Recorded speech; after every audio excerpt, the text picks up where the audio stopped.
네, 흑인 남성 조지 플로이드가 백인 경찰관의 과잉 진압 과정에서 숨진 지 14일째를 맞은 가운데 플로이드의 마지막 추도식이 열렸습니다. 미국 민주당 지도부도 의회에서 8분 46초간 무릎 꿇기를 하고 인종차별에 대한 반대 입장을 밝힌 뒤 경찰 개혁 법안을 발표했습니다. 밤사이 들어온 글로벌 뉴스, 오늘도 김지수 기자와 함께 살펴보겠습니다. 어서 오십시오. 어서 오세요. 예, 조지 플로이드 소식은 많은 전 세계가 공분을 하고 있는 사안이고 매일 저희가 다루고 있잖아요. 이제 마지막 추도식이 열렸네요. 네. 그러니까 플로이드의 마지막 추도식이 현지 시간 8일 고향인 미국 텍사스주 휴스턴에서 열렸습니다.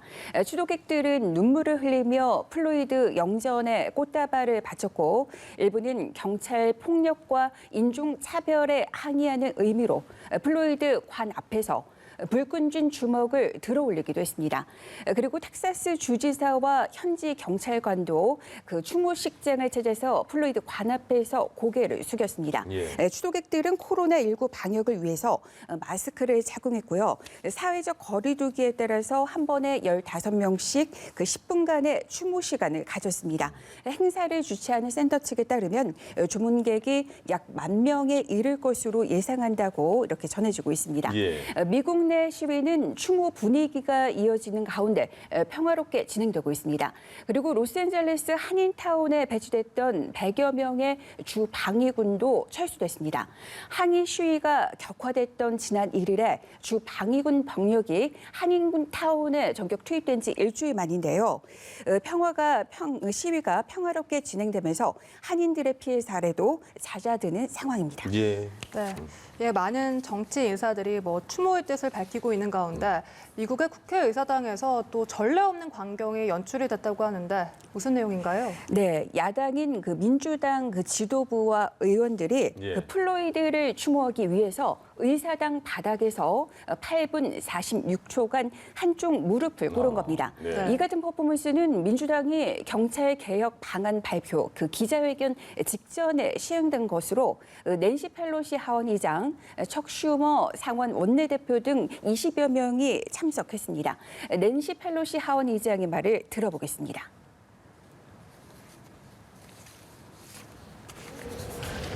To respect the actions of the American people, to speak out against that, specifically manifested in police brutality.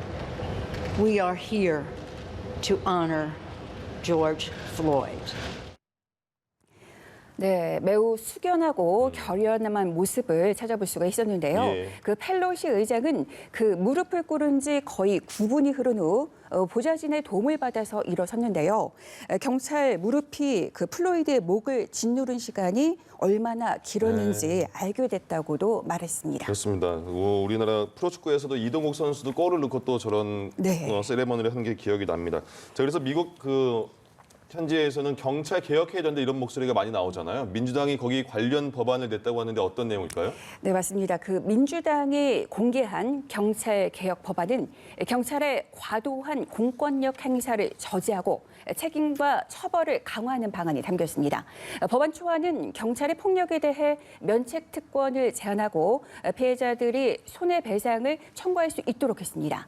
경찰은 그동안 공권력 행사와 관련해서 공무수행 이유로 또 총격과 폭언을 가하고 또 폭력을 가하고도 면책 특권을 부여받아 왔지만 앞으로는 법적으로 개인의 권리가 침해됐을 때 그 개인이 경찰을 상대로 손해배상을 할 수 있는 방안이 추진되는 겁니다. 그리고 경찰의 목 조르기를 금지하고 몸에 착용하는 그 보디카메라 사용을 의무화하는 내용도 담겼습니다. 그러나 그 상원이 다수당인 공화당과 트럼프 대통령이 이런 경찰 개혁 법안을 수용할지는 사실상 불분명한 상황입니다. 그리고 미국에서는 경찰이 쏜 총에 목숨을 잃는 시민이 매년 1,000명에 달한다는 그 보고가 나왔습니다. 그 워싱턴 포스트가 집계한 건데요. 전체의 45%가 백인이었고 23%가 흑인, 그리고 16%가 히스패닉이었습니다. 그러나 전체 인구와 비교해 보면 경찰의 총격에 목숨을 잃는 흑인의 비율이 높았습니다. 미국 인구 중 백인은 60%이고 흑인은 13%, 히스패닉은 18%입니다. 그러니까 흑인의 경우 무장을 했거나 무장하거나 무장하지 않았거나 경찰 총격으로 사망하는 비율이 인구 대비해서 봤을 때 높았다는 걸 볼 수 있겠습니다. 그러네요. 예. 네. 이 조지 플로이드 사태와 같은 사고가 재발되지 않으려면 이 제도적 개혁이 필수이기 때문에 이 법안이 통과될지 그 여부를 앞으로 지켜봐야 될 것 같습니다. 이번 사태가 또 뿐만 아니라 11월 3일 미국 대선에도 영향을 주고 있다는 분석이 나오고 있습니다. 트럼프 대통령과 바이든 전 부통령의 행보가 워낙 달라서요. 이 어떻게 보고 계십니까? 네, 우선 트럼프 대통령과 바이든의 이번 이제 사태를 통해서 이제 둘의 어떤 다른 면모를 우리가 확인할 수 있는데요. 예. 트럼프 미국 대통령은 시위 사태 국면에서 화두로 부상한 경찰 예산 끊어라 이런 움직임에 대해서 극좌파가 주도하는 경찰 폐지론으로 규정했습니다. 그러면서 이념 대결로 몰아가는 모양새인데요. 네. 트럼프 대통령은 트위터에서 경찰 예산을 끊고 경찰을 폐지하는 게 아니라 법과 질서가 필요하다며 급진적 좌파 민주당 인사들은 제정신이 아니라고도 말을 했습니다. 예. 이 같은 발언을 쏟아낸 날은 플로이드의 마지막 추도식이 열리는 날이기도 했는데요. 바이든 전 부통령의 행보와 대비가 됐습니다. 바이든 전 부통령은 휴스턴을 방문해서 유족을 위로하는 일정이 잡혀진 상태였습니다. 워싱턴 포스트는 트럼프 대통령은 플로이드의 죽음에 대한 항의 시위한 가운데에서 자신이 법과 질서의 대통령이라는 사실을 부각하고 있다 이렇게 분석하고 있습니다. 예, 알겠습니다.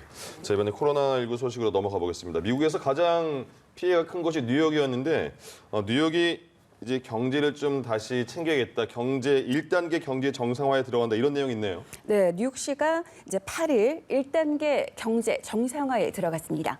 뉴욕주가 지난 3월 22일 그 비필수 사업장에 대한 100% 재택근무를 명령하며 셧다운에 들어간 지 78일 만입니다. 예. 1단계 경제 정상화에 따라 뉴욕시에서도 건설과 제조업, 농업, 도매거래, 소매 분야에서 부분적인 경제 활동이 가능하게 됐습니다. 뉴욕시는 이번 1단계 정상화 조치로 최대 40만 명이 일터로 복귀할 것으로 추산하고 있습니다. 빌 더블라지오 뉴욕시장의 발언을 들어보겠습니다. The most important thing to remember today is don't forget the lessons we've learned. We got this far by the hard work and the discipline. We got to stick to it so we can get to the next phase and the next phase and the next phase. 네, 그러나 일부에서는 여전히 문을 닫은 채 사태를 관망하고도 있습니다. 예. 왜냐하면 플로이드 사망 사건으로 대규모 항의 시위가 벌어졌고 이 과정에서 뉴욕시에서 약탈 행위까지 발생했기 때문입니다. 그리고 미국 연구진이 한국의 코로나19 억제 조치와 관련해서 발표한 내용이 있어서 네. 잠시 소개하는데요. 예. 네. 버클리 캘리포니아 대학교 연구진은 우리나라가 사회적 거리두기와 휴교 등 억제 조치가 없었다면 한국인 10명 중 7명이 코로나19에 감염됐을 수 있었을 것이라고 밝혔습니다. 버클리 연구진은 한국과 미국, 프랑스, 중국 등 6개 나라에서 봉쇄령 등 억제 정책의 효과를 분석했습니다. 그랬더니 연구진은 억제 정책이 없었다면 초기 전파는 하루에 약 38%의 기하급수적인 증가세를 보였을 것으로 추정한다면서 예. 감염 억제 정책이 이런 증가를 상당히 늦췄다고 분석했습니다. 네. 네, 사회적 거리두기가 상당한 효과를 발휘했던 것 같습니다. 이 마지막으로 이 코로나19로 인해서 경기 침체가 너무 심화되고 있습니다. 그렇다 보니 경제 정상화에 각국이 속도를 내고 있는데요.